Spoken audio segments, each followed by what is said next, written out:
Hello everyone, it's Margaret here with 60 and I'm going to answer the question that many of you have been posing to me recently. Like, what do I do now that I'm retired? It's become quite a conversation because I think there's like this gap between the perception of what retirement is going to be like and then the reality of it, which is like sometimes way different. But I just wanted to chat about crafts today because as I've moved into my new space here, this is not my normal studio. As you know, I'm living in a temporary flexible living arrangement for the next few months. And I've got a small space with limited lighting and just I'm here. So hopefully you can hear the words and not be too distracted by the background, which is non-existent. But anyway, here we are. So anyway, crafts. Crafting, I think, is the best or one of the best medicines that we can give ourselves as older people. It's good for our health on so many levels. And I actually realized as I was putting this video together, how many little crafts I do, how many things I actually am into, as they say. And I'm not even retired. So I've got just the extra time that I make because I just like doing them. And there's some things I know that you maybe have not heard of or thought about, and I just want to cover some of the basics and see what you're maybe interested in and have a go. You know, no one's judging. You're not going to, well, you may become a famous painter, but you know, the likelihood is it's for you. It's something that you do for yourself. So the first thing are creative and relaxing crafts that are things like, you know, watercolor painting. I mean, you just get some paints, you get a brush, and you just paint. It doesn't have to be anything fancy, just a kind of beautiful illustration of something you're looking at or something that you remember.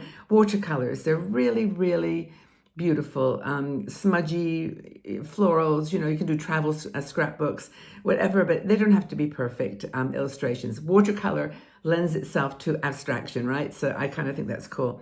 Another thing is adult coloring books. And I say adult coloring books, they can be any coloring books. They can be kids coloring books. I've been known to color in unicorns. But I have a couple of little ones that I buy, and I'll share my one with you. They're calming, they're mindful, relaxing, and I think they're just really fun. So this is what I do with my coloring books. Let's have a look. This is one that I just purchased actually. And the reason I like this one is it's a black edition. It's up in the top. And what that means is that the background is black. So whatever you color in here, doesn't matter whether you go over the edges, you don't see it. It's just, you know, and you can just be more, it's more sort of, to me, dramatic, and I kind of like that color combination. And this is a book of mandalas. I mean, what the chances I'll ever get to that one, but you know, they're just so, oh, there's a pretty swan, but they're like nature scenes, and this is one that I started to do, you know, just little colored flowers, and it's, as I said, it's super, super relaxing, and for me, meditative. And so maybe that's something that you might want to consider. You can even go crazy with color, but you know, they're just fun. Coloring books are wonderful. And the black editions that have the black background, I think are, you know, extra special for me anyway. Journaling, art journaling, you know, writing, collage, whatever you think you can do to really kind of bring out the creative side. I'm going to try to move my light over here. I seem to be in the dark on one side and the light on the other side. Oh, the joys of not having a proper lighting situation, but it's all good. Here I am. Journaling and art is one that you might want to consider. Journaling, collage, painting. Another is diamond painting. A lot of people are doing diamond painting, which is really kind of pretty. I have never done it. I've seen the sets and they look very complex. But I think that people love doing it. So diamond painting is another thing. And then the mandala. The dot-to-dot painting is something that a lot of people are doing. And it's one of these things that is, excuse me for trying to make my lighting a little bit better here. Let's try it again. Is dot to dot can be just scribbling lines, like where you literally get a piece of blank paper and you just draw with your eyes closed. And then you fill in the gaps with color. I've got an example to show you because I like doing these a lot. And they're very, very simple. And I mean, this is just one I put together.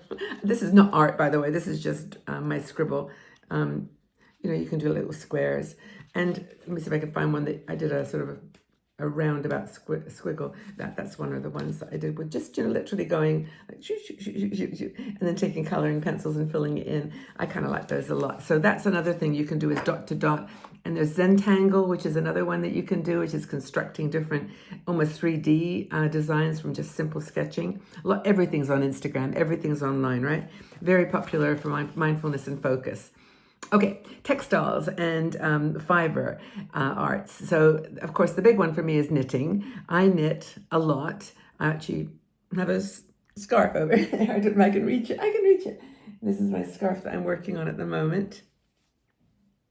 And I'm mixing like two different colors of wool together to get kind of a texture of the color plus an accent with a bit of like fluff, which I really like. So yeah, knitting is a big thing for me. I love knitting so much. But maybe you do crochet or macrame. There's all kinds of, and there's charity things you can do too. Like you can do things and then take them to a hospital for kids, or, just donate them for, in cold weather to someone. They're just a really cool thing to do.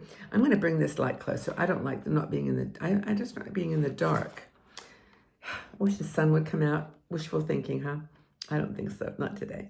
So anyway, quilting is another thing that you can do. Lots of scrap paper, fabric that you might have about that you want to sew together, and then you can quilt it or just leave it as a kind of a collage and use it as a throw or a cushion cover. But and by the way, tell me anything that you're doing. Tell me any of these things that you're enjoying. I'd love to know. Felting is another thing. I don't play with felt too much, but I think you can do it like to make jewelry even. And I don't know if anyone's done anything with felting that they would like to share. I think that could be really, really interesting. Soft sculptures, it says, or jewelry. I've written down some notes. Then you've got paper and media crafts like card making and scrapbooking. Now, I do something, I've shared this with you guys before, and I don't know whether it's in the least bit interesting, but I cover things with removable wallpaper. So I buy little notebooks like this one. And, actually, this is a diary, I think. This is my diary for 26. Yes, it's my little diary. And I just it was a plain pink cover, I think, and I just took it and put some removable wallpaper on it. The removable wallpaper you can purchase online, and it's really, really affordable, and it's fun, and I get to do that. In fact, I've done it, as you can see, and all my books. I just love removable wallpaper. Collage art, of course, if you just like collaging, you can do like a vision board with it. Just grab magazines, grab pictures, put them on a cardboard backdrop, and just, have them be things that you're thinking about, that you're attracted to. Just make a vision board using all beautiful pictures, just for the sheer physical beauty of the images. That's another thing you can do. And then bookbinding, well, kind of the removable wallpaper is my cheap example of that, but you can do bookbinding, like proper bookbinding with paper and other materials, felt, fabric even. So that's another thing that you can possibly consider doing. I really like my wallpaper. As you can see. But anyway, that's one thing. And if you've got something I've missed here that you do that's crafting, tell me, because I'm certainly not an expert on crafts of all kinds. But there's also home crafts like decoupage, which I've tried unsuccessfully. Upcycling, transforming things that you purchased at maybe at a jumble sale or what do you call them, boot sales, garage sales, and boxes that you can cover and do different decor on. Decoupage, upcycling, making something that's old new again. Candles, soap making. I've done both of those. How about you? Anybody been successful with either of those? Soap making, I don't use soaps as much anymore. I use more liquid soap. So maybe there's a craft associated with that I haven't figured out yet. But certainly crafting candles and soap making is cool. Of course, pottery. I do pottery with my grandkids. We do make like that Fimo stuff, and then you can bake it. But I haven't actually done anything properly that could be called pottery. And I know a lot of you have maybe taken that up. So is that something that you'd recommend? It's very tactile, very sensual in a way. So I think that might be fun. pottery and clay modeling. Even just getting clay and modeling it would be super cool. Macrame, remember that from the good old days, the 60s. Remember everybody was carrying macrame bags and woven bags. But macrame, good for plants. Like you can make a macrame plant holder for your plants. All those kinds of things. Jewelry. I actually, as you know, make little jewelry things. I'll show you one of my examples if I can find it here. This is a cabochon art, which I think I've talked to you about before.